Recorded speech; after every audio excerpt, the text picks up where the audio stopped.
नमस्कार साथियों, स्वागत है आप सभी का। तो आज की क्लास में भक्ति काल से संबंधित महत्वपूर्ण प्रश्नों के बारे में पढ़ेंगे। ऐसे प्रश्न हैं जो आपसे परीक्षा में पूछे जा सकते हैं, तो आप सभी वीडियो को ध्यान से जरूर देखिएगा। और जो भी विद्यार्थी चैनल पर नए हैं वो चैनल को सब्सक्राइब जरूर कर लें, क्योंकि ऐसे ही महत्वपूर्ण प्रश्न डेली चैनल पर कराए जाते हैं। तो चलिए वीडियो शुरू करते हैं और देखते हैं पहला प्रश्न।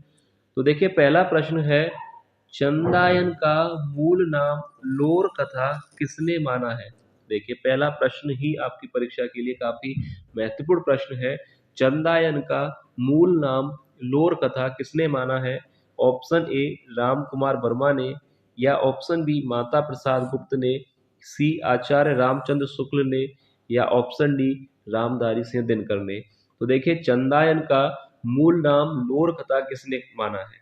तो पहले तो मैं आपको ये बता दूं कि चंदायन जो रचना है उसके जो रचनाकार हैं वह है मुल्ला दाऊद। याद रखिएगा, ये भी प्रश्न आपसे पूछा जा सकता है कि चंदायन के रचनाकार कौन है। तो याद रखिएगा, चंदायन के जो लेखक हैं वह है मुल्ला दाऊद, और इसे हिंदी की प्रथम सूफी रचना माना जाता है। ठीक है, ये दोनों पॉइंट आप लोग क्लियर कर लीजिए। चंदायन के लेखक मुल्ला दाऊद हैं और इसे हिंदी की प्रथम सूफी रचना माना जाता है। अब इसके बाद यहाँ पर जो प्रश्न पूछा गया है कि चंदायन का मूल नाम लोर कथा किसने माना है, तो इस प्रश्न का जो राइट हो जाएगा आंसर ऑप्शन बी।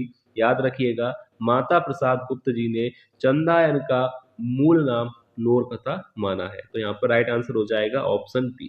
अब इसके बाद देखिए, अगला प्रश्न है क्वेश्चन नंबर 2। प्रश्न है, हजारी प्रसाद द्विवेदी ने सूफी प्रेमाख्यान परंपरा की प्रथम कृति माना है। यहाँ पर देखिए, प्रश्न काफी महत्वपूर्ण है। हजारी प्रसाद द्विवेदी ने सूफी प्रेमाख्यान परंपरा की प्रथम कृति माना है। ऑप्शन ए मधुमालती को, या ऑप्शन बी सत्यवती कथा को, सी मृगावती को, या ऑप्शन डी चंदायन को।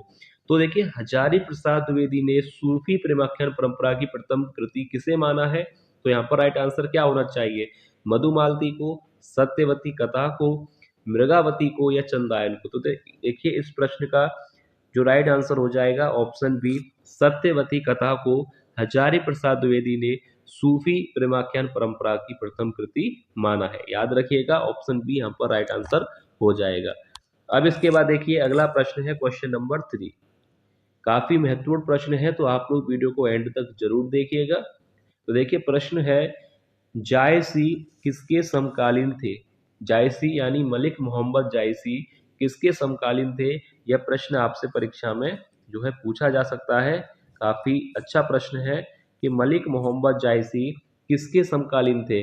ऑप्शन ए अकबर के, या option B Aurangzeb, C Sher Shah, या ऑप्शन डी जहांगीर। तो देखिए, मलिक मोहम्मद जायसी किसके समकालीन थे, अकबर के, औरंगजेब, शेरशाह सूरी, या जहांगीर। तो राइट आंसर क्या हो जाएगा कि जायसी किसके समकालीन थे, शेरशाह सूरी। ऑप्शन सी यहाँ पर राइट आंसर हो जाएगा। ध्यान रखिएगा, जायसी किसके समकालीन थे, शेरशाह सूरी। अब इसके बाद देखिए क्वेश्चन नंबर 4। काफी महत्वपूर्ण प्रश्नों का संकलन है। आचार्य शुक्ल ने सूफी काव्यधारा का प्रथम कृति माना है। देखिए, आचार्य शुक्ल ने सूफी काव्यधारा का प्रथम कृति किसे माना है। ऑप्शन ए मधुमालती, या ऑप्शन बी सत्यवती कथा, सी मृगावती, या ऑप्शन डी चंदायन। तो देखिए, पहले जो प्रश्न आपने पढ़ा था उसमें था कि हजारी प्रसाद द्विवेदी ने सूफी प्रेमाख्यान परंपरा की प्रथम कृति किसे माना है। तो राइट आंसर वहां पर था सत्यवती कथा। अब प्रश्न है कि आचार्य रामचंद्र शुक्ल जी ने सूफी काव्यधारा की प्रथम कृति किसे माना है, मधुमालती को, या सत्यवती कथा को, मृगावती को, या चंदायन को। तो देखिए, शुक्ल जी ने माना है मृगावती को। ऑप्शन सी यहाँ पर राइट आंसर हो जाएगा। ऑप्शन सी यहाँ पर राइट होगा, मृगावती को शुक्ल जी ने सूफी काव्यधारा की प्रथम कृति माना है। तो यहाँ तक आपको क्लियर है। अब देखिए क्वेश्चन नंबर 5।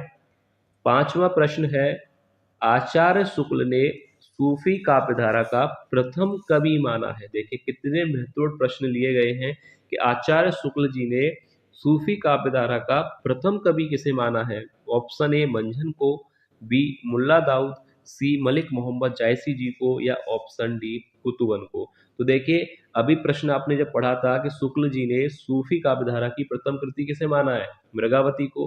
तो जब कृति मृगावती है तो उसके जो रचनाकार होंगे उनको प्रथम कवि माना होगा। तो देखिए मृगावती के जो लेखक हैं वह है कुतुवन, याद रखिएगा। तो राइट आंसर यहाँ पर हो जाएगा डी।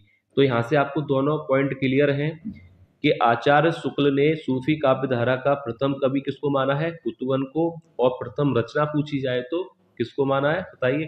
प्रथम रचना कौन सी थी, मृगावती। मृगावती के लेखक हैं कुतुवन। तो यहाँ तक आपको जो है क्लियर हो गया होगा। अब इसके बाद देखिए क्वेश्चन नंबर 6 है, जायसी ने आखिरी कलाम में किस बादशाह की प्रशंसा की थी। Option A Akbar, B Aurangzeb, C Sher Shah या ऑप्शन डी बाबर। तो राइट आंसर क्या होना चाहिए, जायसी जी की जो रचना है आखिरी कलाम उसमें किस बादशाह के बारे में बताया गया है, प्रशंसा की गई है। तो ऑप्शन ए अकबर के बारे में या औरंगजेब, शेरशाह सूरी या बाबर। तो देखिए जायसी जी की जो आखिरी कलाम कृति है उसमें किस बादशाह की प्रशंसा की गई है, बाबर की। ऑप्शन डी यहाँ पर राइट आंसर हो जाएगा। ध्यान से देख लीजिएगा, ऐसे ही प्रश्न आपसे परीक्षा में पूछे जाएंगे कि जायसी जी की जो कृति है आखिरी कलाम में किस बादशाह की प्रशंसा हुई है। तो ऑप्शन डी यहाँ पर हो जाएगा बाबर। अब इसके बाद देखिए अगला प्रश्न है 7वां प्रश्न, क्वेश्चन नंबर 7 है, रज्जब किसके शिष्य थे। देखिए प्रश्न, रज्जब किसके शिष्य थे, कबीरदास जी के या सूरदास जी के, रविदास जी के या दादू दयाल जी के। तो देखिए रज्जब किसके शिष्य थे, बताइए। राइट आंसर क्या होना चाहिए, ए बी सी डी। आप लोग भी साथ ही साथ सोच लीजिए कि इस प्रश्न का राइट आंसर क्या होगा। इससे आप लोगों को भी अपनी तैयारी को एक परखने का मौका मिलता है कि आप लोगों की तैयारी कितनी अच्छी तरह से हो पा रही है। रज्जब किसके शिष्य थे, कबीरदास, सूरदास, रविदास या दादू दयाल। तो राइट आंसर हो जाएगा दादू दयाल के शिष्य थे, याद रखिएगा। रज्जब किसके शिष्य थे, दादू दयाल जी के। अब इसके बाद देखिए क्वेश्चन नंबर 8, 8वां प्रश्न है कि रैदास का जन्म स्थान किस शहर को माना जाता है।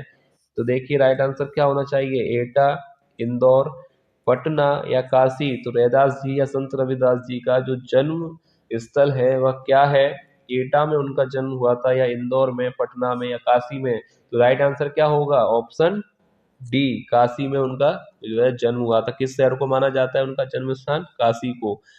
अब देखिए अगला प्रश्न है क्वेश्चन नंबर 9, जायसी की किस कृति में कयामत का वर्णन है। देखिए कितना शानदार प्रश्न है, इस प्रश्न में तो आप स्टार बना लीजिए। ये प्रश्न तो आपसे परीक्षा में पूछा जा ही सकता है, इम्पोर्टेंट प्रश्न है कि जायसी की किस कृति में कयामत या प्रलय का वर्णन है। ऑप्शन ए पद्मावत में, आखिरी कलाम, चित्ररेखा या मेहरनामा। तो जायसी जी की ऐसी कौन सी कृति है जिसमें कयामत का वर्णन है, पद्मावत है, आखिरी कलाम है, चित्ररेखा है या मेहरनामा। तो इस प्रश्न का राइट आंसर ध्यान से देख लीजिए, ऑप्शन बी यहाँ पर राइट हो जाएगा, आखिरी कलाम।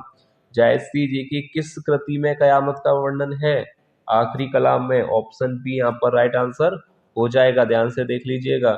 अच्छा प्रश्न है, परीक्षा में आपसे पूछा जा सकता है। अब इसके बाद देखिए क्वेश्चन नंबर 10, 10वां प्रश्न है, काफी महत्वपूर्ण प्रश्नों का संकलन किया गया है। तो आप सभी वीडियो को एंड तक जरूर देखिए और वीडियो अगर आपको पसंद आए तो वीडियो को लाइक जरूर कीजिएगा। अब प्रश्न है कि कबीरदास किसके समकालीन थे। ऑप्शन ए शाहजहां, अकबर, सिकंदर लोदी या हुमायूं। तो कबीरदास जो है किसके समकालीन थे, शाहजहां के, अकबर के, सिकंदर लोदी या हुमायूं। तो राइट आंसर यहाँ पर क्या होना चाहिए, कबीरदास किसके समकालीन थे। तो राइट आंसर हो जाएगा सिकंदर लोदी। ऑप्शन सी यहाँ पर इस प्रश्न का राइट आंसर होगा। अब प्रश्न है 11वां, देखिए क्वेश्चन नंबर 11 है कि भक्ति आंदोलन को भारतीय चिंतन धारा का स्वाभाविक विकास किसने माना है। अब बताइए, प्रश्न आपकी परीक्षा के लिए ही है, ये प्रश्न आपकी परीक्षा के लिए काफी महत्वपूर्ण प्रश्न है। प्रश्न है कि भक्ति आंदोलन को भारतीय चिंतन धारा का स्वाभाविक विकास किसने माना है। भारतेंदु हरिश्चंद्र ने, आचार्य रामचंद्र शुक्ल ने, महावीर प्रसाद द्विवेदी जी ने या हजारी प्रसाद द्विवेदी ने। तो भक्ति आंदोलन को भारतीय चिंतन धारा का स्वाभाविक विकास किसने माना है। तो राइट आंसर क्या होना चाहिए, option A B C D में से राइट हो जाएगा डी। किसका कथन है, यानी किसने ये कहा है, किसने माना है, हजारी प्रसाद द्विवेदी जी ने। याद रखिएगा, भक्ति आंदोलन को भारतीय चिंतन धारा का स्वाभाविक विकास किसने माना है, हजारी प्रसाद द्विवेदी जी ने। ऑप्शन डी यहाँ पर राइट आंसर हो जाएगा। अब इसके बाद देखिए 12वां प्रश्न है। 12वां प्रश्न है कि हृदयवाणी किसकी रचनाओं का संग्रह है। अब बताइए कितने शानदार प्रश्न है। हृदयवाणी किसकी रचनाओं का संग्रह है। ऑप्शन ए रैदास, दादू दयाल, रज्जब या मंजन। यहाँ पर राइट आंसर क्या होना चाहिए। हृदयवाणी किसकी रचनाओं का संग्रह है। रैदास या दादू दयाल या रज्जब या मंजन। तो राइट आंसर क्या होगा। हृदयवाणी किसकी रचनाओं का संकलन है। तो राइट आंसर हो जाएगा दादू दयाल। ऑप्शन बी यहाँ पर राइट आंसर हो जाएगा। अब इसके बाद देखिए 13वां प्रश्न है कि राजपुताना संत किसे कहा जाता है। एक से बढ़ के एक प्रश्न है आज की वीडियो में। ये भी इंपॉर्टेंट प्रश्न है परीक्षा के लिए। प्रश्न है कि किसे राजपूताना संत कहा जाता है। रैदास को, दादू दयाल, रज्जब या मंझन। तो राइट आंसर क्या होना चाहिए। राजपूताना संत किसे कहा जाता है। ऑप्शन बी दादू दयाल को। याद रखिएगा राइट आंसर हो जाएगा ऑप्शन बी। अगला प्रश्न है क्वेश्चन नंबर 40। देखिए प्रश्न है श्रद्धा और प्रेम के योग का नाम ही भक्ति है। किसने कहा है। श्रद्धा और प्रेम के योग का नाम ही भक्ति है। किसने कहा है। किसका कथन है। रामकुमार वर्मा जी ने, माता प्रसाद गुप्त ने, आचार्य रामचंद्र शुक्ल ने या रामधारी सिंह दिनकर ने। तो देखिए कथन किसने कहा है कि श्रद्धा और प्रेम के योग का नाम ही भक्ति है। किसने कहा है। रामकुमार वर्मा ने, माता प्रसाद गुप्त ने या आचार्य रामचंद्र शुक्ल ने या रामधारी सिंह दिनकर ने। तो श्रद्धा और प्रेम के योग का नाम ही भक्ति है, यह कथन किसने कहा है। आचार्य रामचंद्र शुक्ल जी ने। ऑप्शन सी यहाँ पर राइट आंसर हो जाएगा कि श्रद्धा और प्रेम के योग का नाम ही भक्ति है। किसने कहा है। आचार्य शुक्ल जी ने। अब इसके बाद देखिए 15वां प्रश्न है सुखमनी साहेब किसकी रचना है। सुखमनी साहेब किसकी रचना है। ऑप्शन ए गुरु नानक, गुरु गोविंद सिंह, गुरु अर्जुन देव या गुरु अंगद। तो देखिए यहाँ पर सही कर लीजिएगा, अर्जुन है, गुरु अर्जुन देव। तो देखिए सुखमनी साहेब किसकी रचना है। गुरु नानक ने लिखा है या गुरु गोविंद सिंह की है या गुरु अर्जुन देव या गुरु अंगद। तो सुखमनी साहेब किसकी रचना है। गुरु अर्जुन देव की। ऑप्शन सी यहाँ पर राइट आंसर हो जाएगा। याद रखिएगा सुखमनी साहेब किसकी रचना है।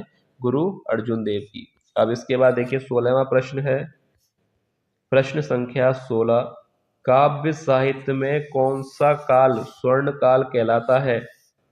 काव्य साहित्य में कौन सा काल स्वर्ण काल कहलाता है। ऑप्शन ए आदिकाल, भक्ति काल, रीति काल या आधुनिक काल। ये भी प्रश्न जो है परीक्षा के लिए काफी महत्वपूर्ण प्रश्न है कि काव्य साहित्य में कौन सा काल है जो स्वर्ण काल कहलाता है। तो आप लोगों को बताना है कि आदिकाल को कहा जाता है या भक्ति काल, रीति काल या आधुनिक काल। राइट आंसर क्या हो जाएगा। ऑप्शन बी यहाँ पर राइट होगा कि काव्य साहित्य में किस काल को स्वर्ण काल कहते हैं। तो राइट आंसर हो जाएगा ऑप्शन बी भक्ति काल को। याद रखिएगा काव्य साहित्य में कौन सा काल स्वर्ण काल कहलाता है। तो राइट आंसर क्या होगा। भक्ति काल। अब प्रश्न देखिए आगे 17वां प्रश्न है भक्ति काल की निम्न रचनाओं में से सबसे अधिक लोकप्रिय है। भक्ति काल की निम्न रचनाओं में से सबसे अधिक लोकप्रिय रचना कौन सी है। ऑप्शन ए रामचंद्रिका, सूरसागर, श्री रामचरितमानस या पद्मावत। तो सबसे लोकप्रिय रचना इनमें से कौन सी है बताइए। रामचंद्रिका है, सूरसागर है, श्री रामचरितमानस है या पद्मावत है। तो सबसे अधिक लोकप्रिय रचना भक्ति काल की। तो राइट आंसर हो जाएगा यहाँ पर ऑप्शन सी श्री रामचरित मानस। और इसके लेखक कौन है। गोस्वामी तुलसीदास जी। याद रखिए तो राइट आंसर हो जाएगा श्री रामचरित मानस जो कि भक्ति काल की सबसे अधिक लोकप्रिय रचना है। अब इसके बाद देखिए क्वेश्चन नंबर 18 किस कवि को बाल वर्णन के क्षेत्र में सर्वश्रेष्ठ माना जाता है। किस कवि को बाल वर्णन के क्षेत्र में सर्वश्रेष्ठ माना जाता है। Option A Bihari, B Keshav Das, C Tulsidas या ऑप्शन डी सूरदास। तो देखिए किस कवि को बाल वर्णन के क्षेत्र में सर्वश्रेष्ठ कवि माना जाता है। बाल वर्णन के क्षेत्र में, यहाँ पर इस लाइन को याद रखिए कि बाल वर्णन के क्षेत्र में पूछा है कि किस कवि को सर्वश्रेष्ठ माना जाता है। बिहारी जी को या केशव दास को, तुलसीदास या सूरदास? तो राइट आंसर हो जाएगा 18वें प्रश्न का डी, सूरदास। बाल वर्णन, ये लाइन याद रखिएगा, बाल वर्णन के क्षेत्र में पूछा है तो किसको माना जाता है सर्वश्रेष्ठ? सूरदास जी को। ऑप्शन डी यहाँ पर राइट आंसर हो जाएगा। अब इसके बाद देखिए आगे प्रश्न है, 19वां प्रश्न है, भक्ति काल का महाकाव्य है, भक्ति काल का महाकाव्य है। ऑप्शन ए रामचंद्रिका, सूरसागर, श्री रामचरितमानस या पद्मावत? तो ये प्रश्न भी परीक्षा के लिए काफी अच्छा प्रश्न है कि भक्ति काल का महाकाव्य कौन सा है, रामचंद्रिका, सूरसागर, श्री रामचरितमानस या पद्मावत? तो राइट आंसर क्या हो जाएगा? सी। याद रखिएगा, भक्ति काल का महाकाव्य कौन सा है?